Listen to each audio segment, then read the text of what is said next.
Happy Worship Wednesday, guys. We're here with the wonderful Charlotte. And to kick things off, we're just going to start with a classic game of Two Truths and a Lie. So, Charlotte, let's have it. Okay, so the first thing, my favorite color is blue. My brother's birthday is on Thanksgiving, and I was once a tentacle in The Little Mermaid, the musical. Amazing.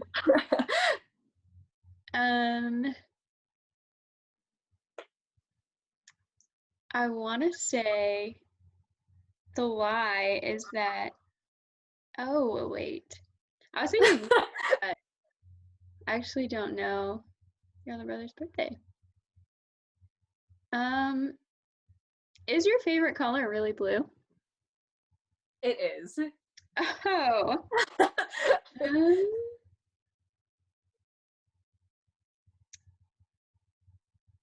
Is your brother's birthday on Thanksgiving? It has been, but not this year. That's why it's kind of a funny one, because it has been on Thanksgiving, yeah, but it's not this year. Yeah.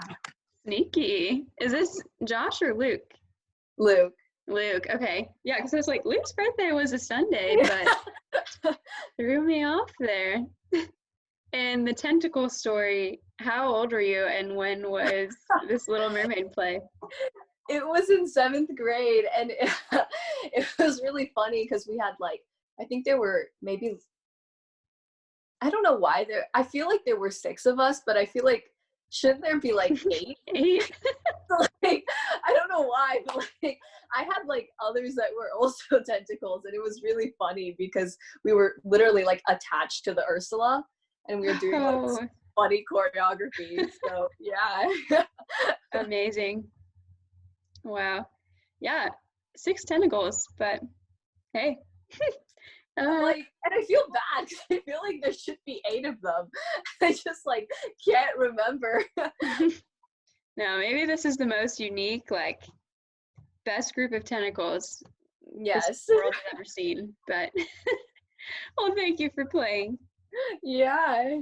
So basically, we just want to hear a little bit more about you and what worship has looked like for you over this whole coronavirus time. So yeah, what has worship looked like for you personally? I know we haven't been able to meet on Sundays for corporate worship, but what has it looked like for you in the past couple weeks?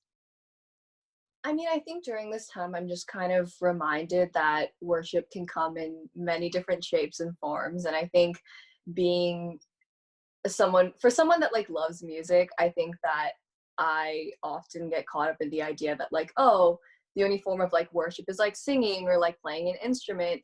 But I think during this time, it's kind of been moments where I realize yeah, worship can be different. It can, for me, I think it's been yeah, for sure. I continue to I love to sing and obviously play piano. So sometimes I'll sing to songs on YouTube or Spotify, and I'm really lucky that my family as well worships with, we can worship as a family, and so sometimes we plan worship nights or worship afternoons, I guess. Oh, To fun. come together as a family and just kind of come before God and just present our worries before him and feel comforted in his presence.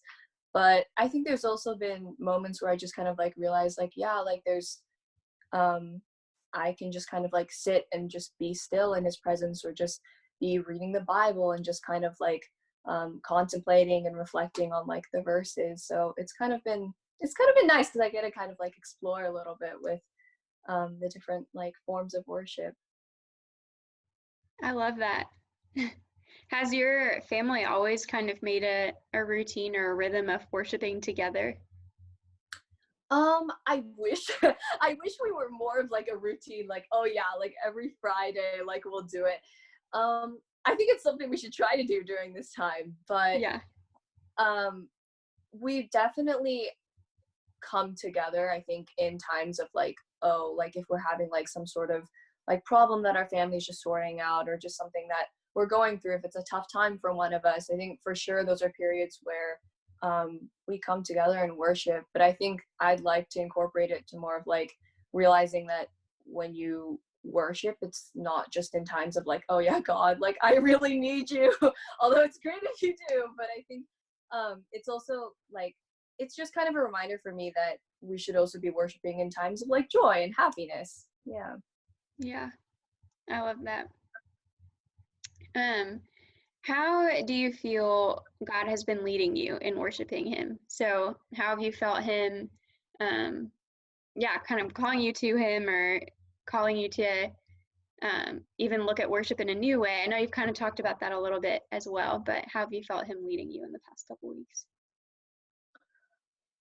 I think it's kind of, I mean, I think it was hard in the beginning because when everyone was kind of like adjusting to it, it's kind of been a very different and new lifestyle. So I think it was kind of like being, for me, just realizing that because um usually just like the way that, in normal circumstances, I think like my life is, at least to me, it seems to go very quickly. Mm-hmm. And sometimes I think I don't get as much time to just like pray or just be in his presence, or even just like take some time and just like carve out time for him and just, be still, right? So I think in that way, I think that he's just kind of been pushing me to be like, make this more of like something that's part of your routine. Yeah. Yeah, earlier you shared with me an analogy that I really liked. Would you want to share that with HSN? Yes. So I was talking about how when I was little, I really liked riding my bike, and I still do. And so there was one time where my mom stopped me and she was saying, like, you should take a walk instead of riding your bike this time. She said, because when you're riding your bike, you're always going so quickly, right? It's hard to like stop and notice like the little things and like the changes. And so it's kind of been like that for this time during the virus, and just getting to kind of like slow down and put like kind of a little bit of a pause on our like crazy lives. Yeah, so good. Bike analogy. I'm gonna take it. Wise words. In this crazy time, and even in those calm moments, what are some Bible verses that you've been clinging to? So one of them that I really like is Philippians 4, verse 6, and it's, do not be anxious about anything, but in every situation, by prayer and petition, with thanksgiving, present your requests to God. And I think it just reminds me that, we can come before him, when we're frustrated, when we're anxious, right? And he will listen to us and he'll be there for us. And so I just think there's so much reassurance in that. Yeah.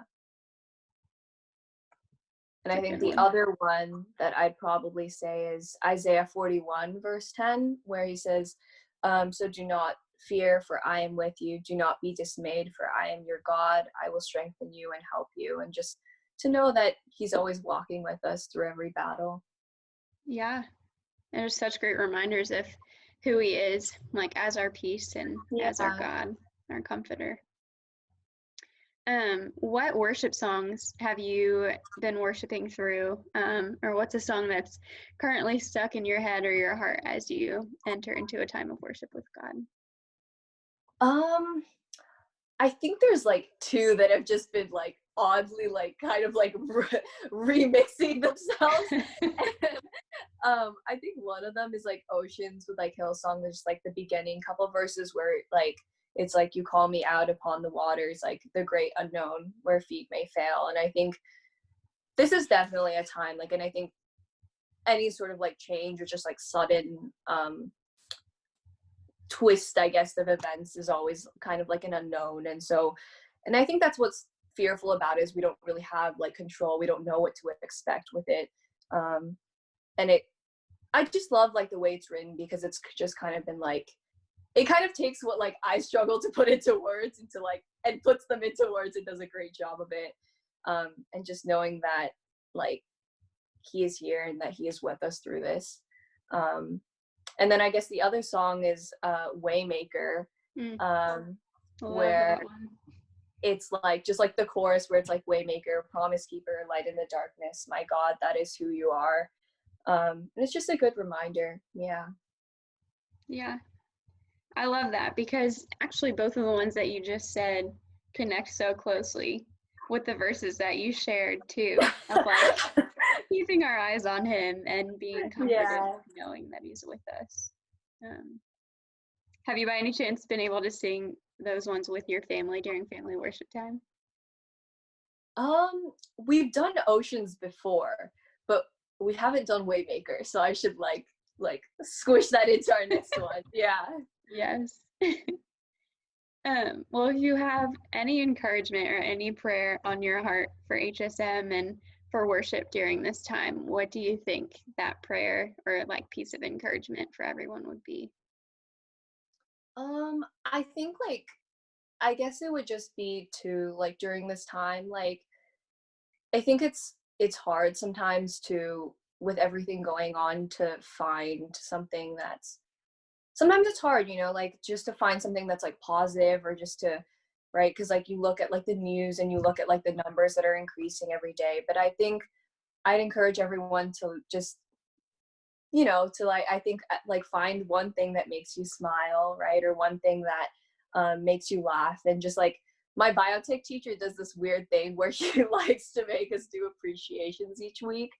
Huh. um and I used to be like whatever, I was like you know like and then but then I ended up realizing it was kind of helpful because I thought like you know like every week like yeah there should be something new that like I can appreciate. And that um no matter how bad things are, I think that um it's important sometimes like we kind of need that like reminder just to think and like be like oh yeah like this was something good that happened this week, like maybe like I beat Luke in a foosball game. So like you know just like something even if it's silly, I think just to put a smile on your face. Yeah. But Yeah, also just I guess to know that um God is here, he's moving in our midst. And that um I think our whole I'm sure like our whole like CPC and HSM is there to support one another. So yeah. I love that. Well, thank you so much, Charlotte, for playing and Yeah. sharing your heart and what God's doing through you in this time. I know I was definitely encouraged by you, so I'm excited to see how others will be as well.